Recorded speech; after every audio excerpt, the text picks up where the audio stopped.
আজি হৈছে মহালয়া। ধৰাৰ বুকুলৈ আগমন ঘটিছে দেৱী মা দুৰ্গাৰ। মহালয়া উপলক্ষে তামুলপুৰৰ কাউলীত ৭৫তম কাউলী সাৰ্বজনীন দুৰ্গা পূজা সমিতিৰ উদ্যোগত প্ৰভাত ফেৰী। ব্ৰাহ্মণৰ চণ্ডীপাঠ উচ্চাৰণৰ দ্বাৰা মুখৰিত হৈছে সমগ্ৰ অঞ্চল। প্ৰায় ৪০খনৰো অধিক গাঁৱত চণ্ডীপাঠেৰে কৰা হৈছে প্ৰভাত ফেৰী। শতাধিকৰো অধিক ই-ৰিক্সাৰে কৰা হৈছে এই প্ৰভাত ফেৰী। শ শ লোকে পুৱতি নিশাৰে পৰা ভিৰ কৰিছে এই প্ৰভাত ৰেলী। মা দুৰ্গাৰ আজি ধৰাধামত পদাৰ্পণ কৰিছে। তো আমাৰ কাউলী সাৰ্বজনীন শ্ৰী শ্ৰী দুৰ্গা পূজাৰ ৭৫তম বৰ্ষ বা মহাৰাজৰ জয়ন্তী, সেই উপলক্ষে আমি বিশাল আয়োজন কৰিছোঁ। আজি আপোনালোকে দেখিছে লোকাৰণ্য হৈ পৰিছে। গোটেইফালে মানে শৰতৰ আগমনৰ লগে লগে মানুহৰ মন উৎফুল্লিত হৈ পৰিছে। আজি আমি মা দুৰ্গাক স্তুতিৰে ধৰাধামত আদৰণি জনাইছোঁ, যাতে মা দুৰ্গাৰ আমাক সকলোকে আশীৰ্বাদ কৰে, যাতে এই অনুষ্ঠানটো আমি সুকলমে পাৰ কৰিব পাৰোঁ। তাৰ কাৰণে মা দুৰ্গাৰ ওচৰত আমি প্ৰণিপাত জনাইছোঁ। ইয়াত চণ্ডীপাঠ কৰা হৈছে।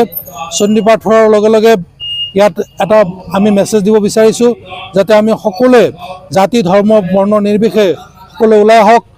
আমি সকলোৱে মিলি যাতে এই অনুষ্ঠানটোক মানে আৰু সৰ্বাংগ সুন্দৰ কৰিব পাৰোঁ, তাৰ কামনা কৰিছোঁ। আমাৰ প্ৰায় ৪০খনমান গাঁও আছে।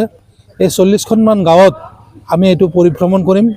চণ্ডীপাঠেৰে মাৰ যিটো বৈদিক উচ্চাৰণ, তাৰে আমি এই অনুষ্ঠানটো আৰম্ভ কৰিব বিচাৰিছোঁ, যাতে মানে চৌদিশে যাতে এইটো বিয়পি পৰে। আমি যাতে ধৰাধামত মাক যাতে আদৰি ল'ব পাৰোঁ, তাৰে আশা ৰাখিছোঁ। আমি সকলোৰে সুখ শান্তি আৰু সমৃদ্ধি কামনা কৰিছোঁ। মায়ে যাতে সকলোকে কুশলে ৰাখে, তাৰে আশা ৰাখিছোঁ। ধন্যবাদ। আজি আমাৰ কাউলী সাৰ্বজনীন ৭৫তম বৰ্ষৰ মহাৰাজৰ জয়ন্তী উপলক্ষে আজি আমি মহালয়াৰ কাৰণে ৰাতিপুৱা আমি প্ৰভাত ফেৰী আৰম্ভ কৰিছোঁ। ইতিমধ্যে আমি ৪০টা গাঁও পৰিভ্ৰমণ কৰিম। ৰেলী হ'ব আমাৰ। ইয়াতে ই ৰিক্সা সন্থা আছে, চণ্ডীপাঠ হৈছে, পুৰোহিতে চণ্ডীপাঠ কৰিব। সমগ্ৰ কাউলী অঞ্চলত আমি গোটেইখিনি আমি আজি প্ৰভাত ফেৰীৰে আমি যাত্ৰা কৰিম। আজি এই পবিত্ৰ মহালয়ৰ দিনত চবে ওলাই আহিব লাগে। ৰাতিপুৱা ভাগত প্ৰভাত ফেৰী সকলো অঞ্চলত আমি ফুৰিব লাগে। তো আজিৰ দিনটোত যদি ওলাই আহে সকলোৱে, আজিৰ কাৰণে ভাল। দেৱী দুৰ্গা নৱৰাত্ৰি আজিৰ পৰাই আৰম্ভ হ'ল।